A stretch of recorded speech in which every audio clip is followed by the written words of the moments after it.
exactly for it because they give you 60. And of course, if you spend less time, you may have some time for you to look at the questions that you are not sure again. But then usually we can spend around 20 minutes for each one, okay? But then in class, we just spend around 17 minutes or even less than that so that you can practice doing some questions under time pressure. And when you go to the test, it will be better first. So now if you haven't finished all, I hope that at least you have finished the first and the second one. Okay, the first and the second one. For the yes, no, not given or true, false, not given, you may have one or two left. It is okay. So now please have a look at the first one we have here. We have optimism and health.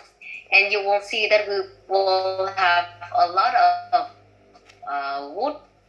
vocabulary for you to learn. And we can apply, of course, not only in the reading that you are learning, but then for the speaking and the writing as well.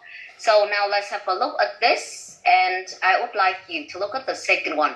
Questions from 5 to 9, okay? It is our main focus for today. And after that, we will have some time for you to check quickly the questions 1 to 4 and the rest from 10 to 13. And please look at your own handouts for the clue rather than I can go back and forth, okay? So now questions 5 to 9. Let's look at this. In this one, once again, they give you the beginning and then they have from A to H are the endings. We will have to complete the sentence with the correct ending that they have given you. And you are familiar with this, but then please show the whole class the clue after you tell me what have you chosen for that. It's easier for us to follow. Okay? So first of all, please have the whole class. What do you have for number 5?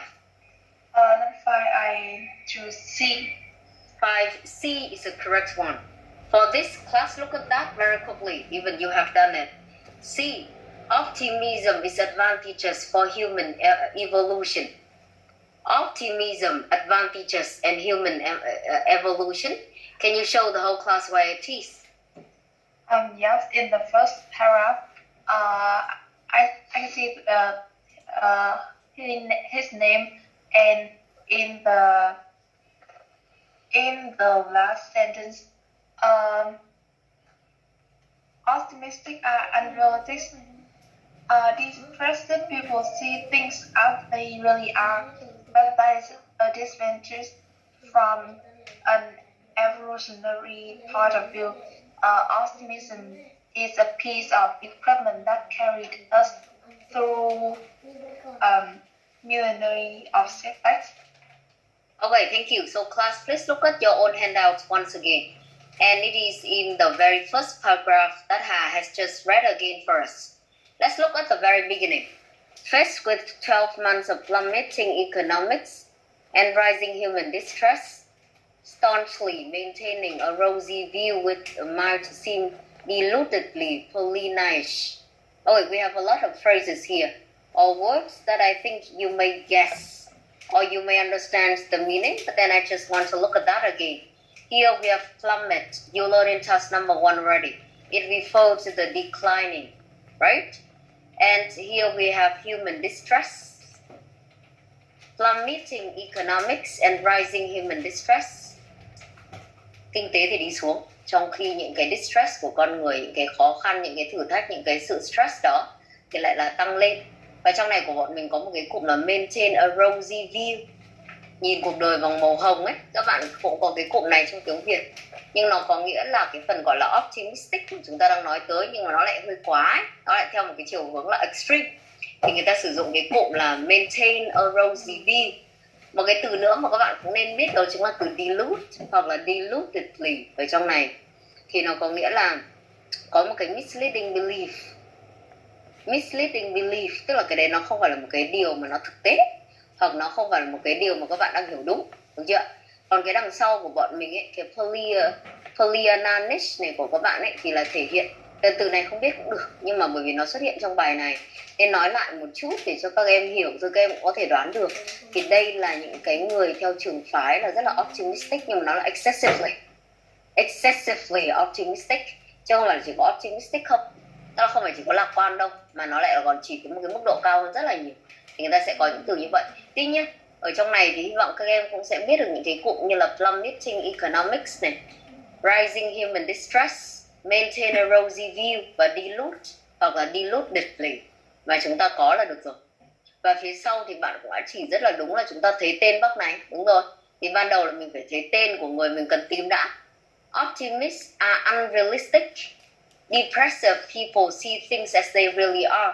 But that is a disadvantage from an evolutionary point of view. Những cái người mà gọi là depressive ấy, thì nhìn mọi thứ đúng thật, giống thật. Nhưng mà theo Bắc này thì nó lại là một cái điểm bất lợi, chứ không phải điểm lợi đâu. Vì optimism is a piece of evolutionary equipment that carried us through millennia of setbacks.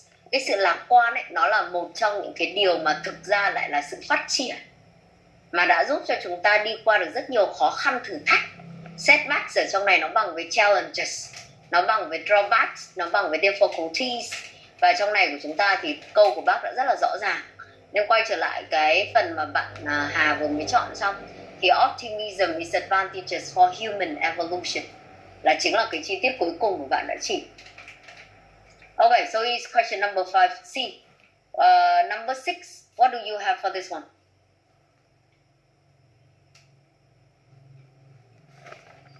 Number 6, right?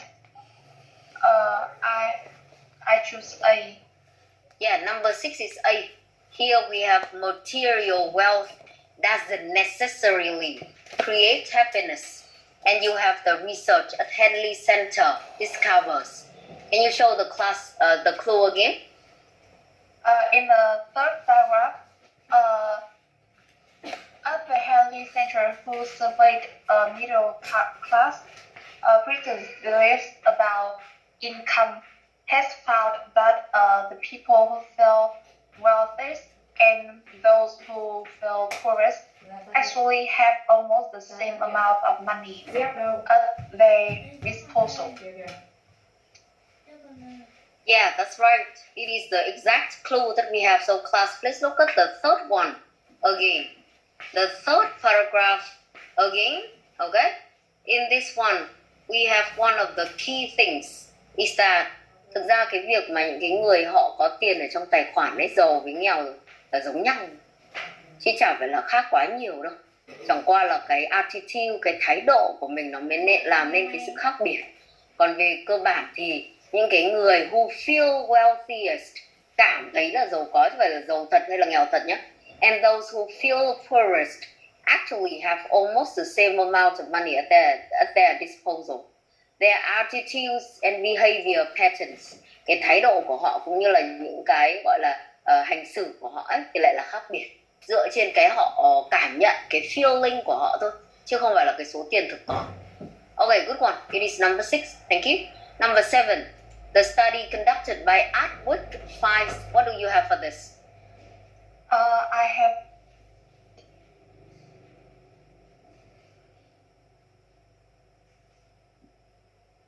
Number 7? E, right? Yeah, number 7 is E. Number 7 we have here is feelings of optimism according to gender. I think this one is pretty clear. Just show the class again. Yes, in the fifth paragraph, a week found that about half of population count themselves as optimistic, with women slightly more adept than men. Okay. Few studies have tried to ascertain the proportion of optimists in the world. Ascertain, please pay attention to this if you haven't known it before. It means that you find out something for certain. So here, một vài cái nghiên cứu thì họ đã cố gắng, đúng không ạ? Để xem là cái tỷ lệ những cái người mà rất là lạc quan trên thế giới là bao nhiêu.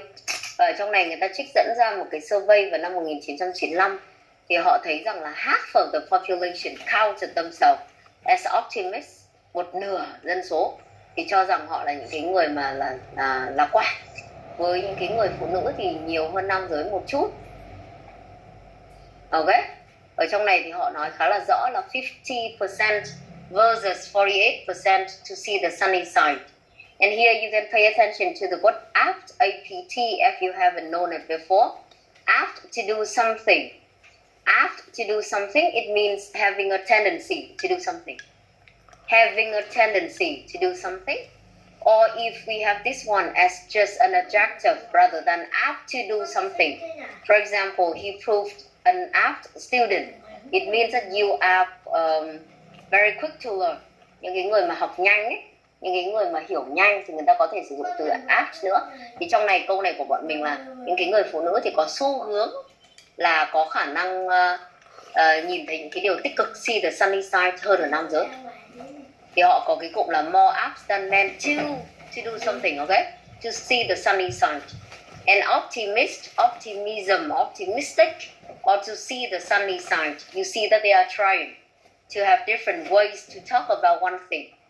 So it is also the thing that we can learn. Okay, so 50% versus 48%. The next one that we have is number 8, the annual review of clinical psychology reports.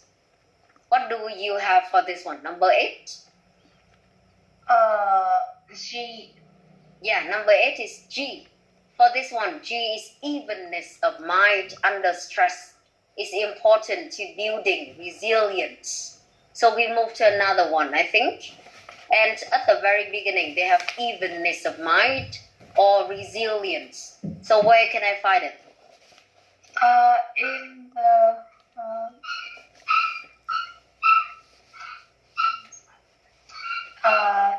In the paragraph 7, annual review of clinical psychology, they add that resilient people learn to hold on to their sense of humor, and this can help them to keep a flexible attitude when big changes or plans are warranted. Thank you. Okay, now let's look at this again and pay attention to some words which are really important here. Optimism is one of the central traits required in building resilience. Okay, anyone, if you do not know this one, resilience is a very good word. It means that you have the ability to recover quickly from difficulties. Cái khả năng mà mình có thể quay trở lại, khả năng mình có thể khôi phục được sau những cái khó khăn ấy, thì cái đấy là một trong cái điểm mà người ta cho rằng rất là quan trọng. Vì ai cũng gặp khó khăn, nhưng có cái điểm khác biệt là có người thì không quay trở lại được, không khôi phục được, không recover được. Còn có những người thì họ có cái khả năng đấy, họ bất chấp cái sự khó khăn và họ vẫn tiếp tục chẳng hạn. Thì cái này nó là cái từ resilience. Chứ là resilient như bạn vừa đọc đâu ạ. Hoàn toàn sai nha các em nhé, đọc nhìn lại đi ạ. Resilience. They add that resilient people learn to hold on to their sense of humor. And this can help them to keep a flexible attitude when big changes of plan are warranted. Thì những cái người này họ có khả năng, có cái cơ hội để quay trở lại, để có thể khôi phục lại. Và họ có cái sense of humor, họ có cái flexible attitude. Và cái câu cuối cùng các em cũng đọc nốt ạ. The ability to accept your lot with equanimity. Từ này là một từ khó. Equanimity chính là cái từ evenness hoặc là calmness. Những cái người mà họ giữ được sự cân bằng. Những bạn nào không biết thì làm ơn nốt lại đi ạ. Nốt lại bằng cách là chúng ta có cái từ gọi là synonym thôi. Chứ còn em cũng không cần phải biết từ này để sử dụng. Vì từ này cũng không phải là một từ thường xuyên. Nhưng nó lại là có một cái nghĩa rất là tốt. Nó có nghĩa là calmness hoặc là evenness. Mình có thể giữ được sự cân bằng, mình có thể giữ được sự bình tĩnh trong những cái trường hợp khó khăn. Thì ở trong này họ nói là cái khả năng để có thể giữ được bình tĩnh, có thể cân bằng được, nó cũng đóng một vai trò rất là quan trọng. The ability to accept your lot with equanimity also plays an important role. Okay? So that's why you can see that in G we have here evenness of mind under stress. Đấy chính là cái chi tiết rất là quan trọng. Mặc dù những cái câu trên thì nó có rồi, nhưng cái câu dưới ấy, cái equanimity mới là cái từ chính xác mà người ta đã paraphrase đi. Okay? And the very last one, number 9, class, I just say it right away. Number 9, we have it is D. Stephen Stack says in his report, adversity is the breeding ground of resilience. Adversity là một từ cũng cực hay, mời các em cũng nốt lại nếu chưa biết. Từ này là từ đồng nghĩa với misfortune, là từ đồng nghĩa với difficulties thôi. Nhưng mình không thể sử dụng mãi difficulties từ đầu đến cuối bài trong lúc viết hoặc nói chẳng hạn. Thì những từ đồng nghĩa của nó có thể là adversity, có thể là difficulty, có thể là misfortune, có thể là hardship, có thể là distress. Đấy, một vài từ mà mình đã gặp từ nãy rất là hay. Thì khi học hãy cố gắng nốt lại những cái phần gọi là synonyms để em có khả năng sử dụng chúng một cách linh hoạt, thay vì việc là bọn mình chỉ có một từ từ đầu đến cuối. Được chưa? Và trong câu này của chúng ta thì người ta cho rằng là cái sự khó khăn đấy mới là cái giúp nảy sinh ra được, giúp để chúng ta có thể có được cái resilience. Thì mời các em nhìn vào đoạn mà chúng ta có tên của bác Stephen Stack gần cuối cùng của bài đọc rồi. Được chưa? Đoạn thứ 4 từ dưới lên. Mời các em nhìn lại đi ạ. Mình không back and forth đâu, cho các em tự tìm đi ạ. Nhưng mà nó là đoạn 4 từ dưới lên. Để những bạn nào mà chưa hoàn thành câu này hoặc câu này chưa làm đúng thì các em nhìn lại. One of the best ways to acquire resilience is through experiencing a difficult childhood. Một trong những cách để có thể đạt được cái điều này chính là phải có một cái tuổi thơ khó khăn. Theo bác này nói như vậy. For example, short men are less likely to commit suicide than tall guys because shorties develop psychological defense skills to handle the bullies and Mickey taking that their lack of stature attracts. Tóm lại là những cái người đấy thì họ đã phải phát triển một cái kỹ năng để phòng vệ rồi. By contrast, those who enjoy adversity-free youth can get derailed by setbacks later because they have never been inoculated against aggro. Đối lập, trái lại thì những cái người mà lại adversity free, tức là có thể không gặp khó khăn ấy, thì em lại bị dừng bước trước setbacks bởi vì là mình chưa có cái khả năng mà chống lại nó từ khi còn nhỏ ấy, kiểu như vậy. Đấy là lời của bác này nói. Nên là chúng ta có cái câu ở đây mà các em nhìn lại là adversity là breeding ground, là cái nền tảng cho việc xây dựng của resilience theo bác Stephen Stack này.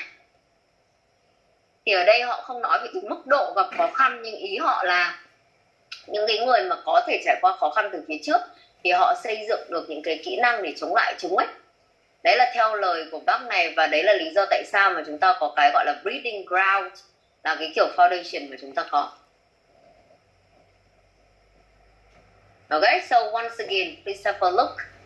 Before we move to the next one, we have some answers from 5 to 9.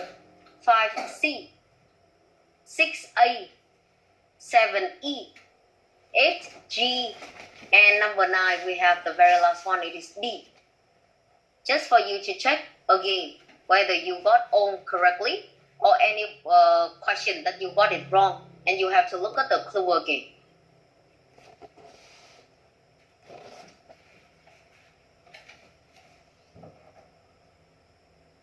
Okay, so now let's look at the next one from 10 to 13, I think. Yes, no, not given are also, as I said before, the tricky one. So let's check very quickly whether you got the correct one or if you have any misunderstanding among the three. We may need to look at that again. So Chen, can you have the whole class? What do you have for number 10?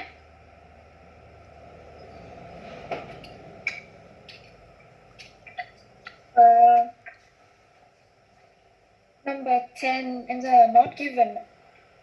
Okay, number 10 is not given because in this one, the benefits of optimism on health have been long known. Do you see they mention anything about health benefits? Yes. Không ạ. Ở trong này nó có 2 điểm để tạo nên có thể not given mà các em khác hãy nhìn vào ạ. Tức là có thể người ta nhắc đến benefits of optimism on health. Tuy nhiên thì chúng ta không biết được là cái benefits này đã have been long known hay là gần đây mới biết. Đấy là cái trường hợp đầu tiên, cái scenario đầu tiên. Còn cái thứ hai có thể như mình vừa mới hỏi, nhưng không biết là bạn này có xem kỹ hay không, thì có vẻ không biết là đã nhìn thấy cái benefits of optimism on health hay chưa, hay là thậm chí là người ta còn không nói đến cái việc này. Đấy, thì nó có 2 cái situations như vậy để cho các em có thể thấy là chúng ta có được nhắc tới nhưng không biết về mặt thời gian, hay là thậm chí là các em còn không thấy người ta nhắc tới cái việc này nữa. thì thực ra là họ có nói tới cái benefits của nó về mặt sức khỏe, chứ không phải là không như bạn đã trả lời đâu ạ. Mời các em hãy nhìn lại đoạn số 2. Ngay đoạn số 2 mà chúng ta có. Đoạn 1 thì vừa nãy bạn Hà đã nói rồi, là liên quan đến cái evolutionary equipment. Nhưng ở đoạn 2 này, optimists have plenty to be happy about.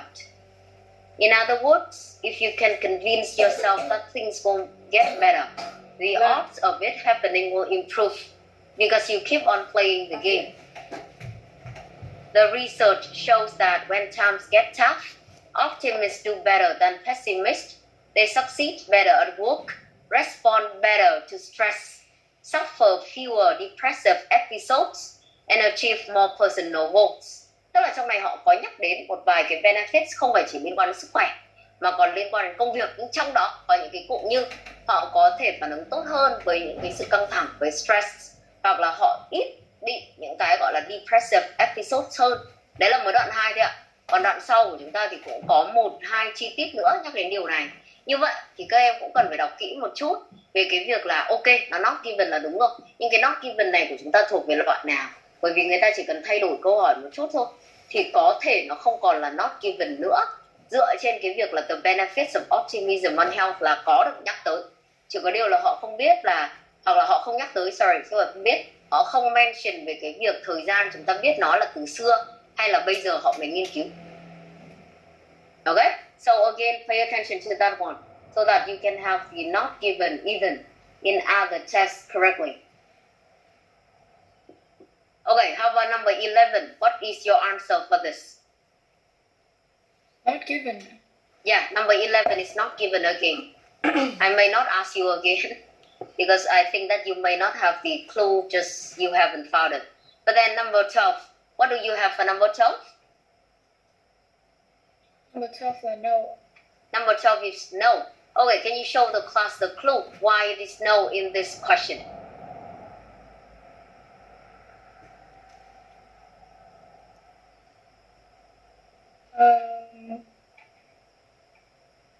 Ở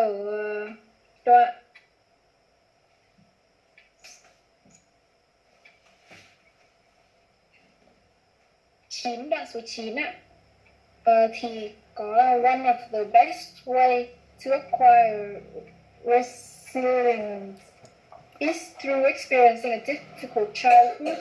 Thì nó chỉ là one of the best way rồi. Xong rồi cái đoạn tiếp theo thì có là if you handicapped it by having a happy childhood, then practice proactive optimism can help you to become more resilient.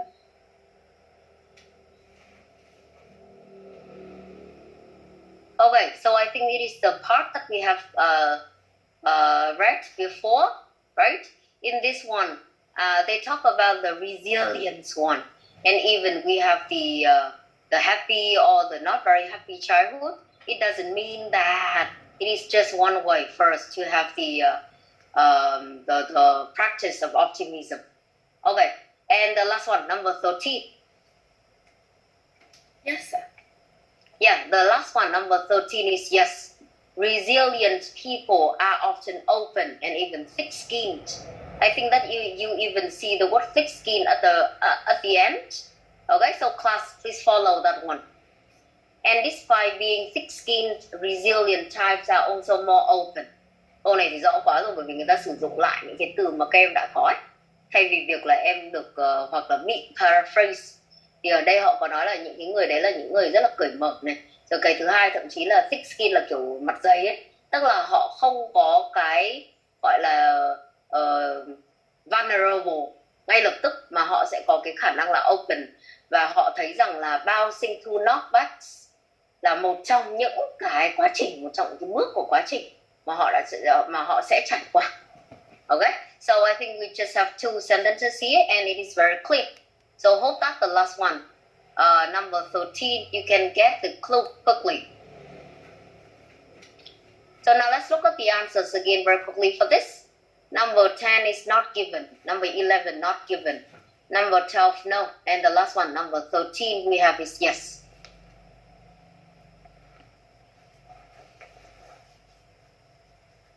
And for the first one, it is the summary, the summary completion. Just look at the chat box again. I think this one is pretty easy. It's clear, especially after we have the checking with your friends. So please have a look at that. Number 1 is 7. Number 2, lung function. Number 3, immune system. And number 4, heart patients. Lung function thì dễ thôi, mình giải thích lại thôi, nó có nghĩa là chức năng về phổi, về lung, được chưa? Rồi là cái mà bạn mình có tiếp là immune system là hệ miễn dịch. Từ này mặc dù rất quen thuộc với nhiều người nhưng những bạn nào không biết thì làm ơn cũng nhìn lại. Và số 4 cuối cùng của bọn mình đó là heart patients, là những cái bệnh nhân bị bệnh tim. Thì phần này tìm rất là dễ thôi vì nó có cái phần keyword mà các em cũng nhìn lại nếu muốn. A study group from Yale University. Đấy, xong lại and another group from Harvard. Mà nó lại là bài đầu tiên nữa. Cho nên những cái từ mà họ cho ấy, hoặc là những cái danh từ riêng mà các em có thể tìm được thì nó là những cái clue khá là rõ ràng để chúng ta có thể fill được vào blank. Chỉ có điều là đối với bài khó hay bài dễ thì hãy chú ý vào số lượng từ mà người ta có thể cho các em. Thứ hai nữa là loại từ, đúng không ạ, để mình chắc chắn lại. Cái thứ ba nữa của bọn mình đó chính là về mặt spelling, thì hãy cẩn trọng thôi, chứ còn những từ này không phải là những từ khó.